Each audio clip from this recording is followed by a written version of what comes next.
নমস্কাৰ মই ডিম্পি আপোনালোকক স্বাগতম জনাইছোঁ নিউজ ফাৰ্ষ্ট অসমলৈ। আকৌ চৰ্চাত বিতৰ্কই লগ নেৰা হোজাৰ শিলাদিত্য। টোলগেটত অভব্য আচৰণ কৰা দেখা গ'ল শিলাদিত্যক। সকলোখিনি আবদ্ধ হৈ ৰ'ল টোলগেটৰ CCTVত। কি হৈছিল প্ৰকৃততে? কিয় এনে ব্যৱহাৰ কৰিলে টোলগেটত থকা ল'ৰাকেইজনক? প্ৰশ্ন চৌদিশে। ছ'চিয়েল মিডিয়াত সৰ্বত্ৰে প্ৰচাৰ ভিডিঅ' ফুটেজটো।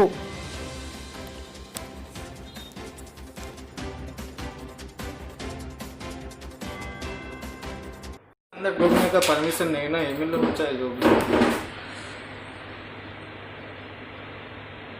अरे अरे उसको देखो यार, उसको उसको देखो तो बहुत लंबा कर रहा है यार।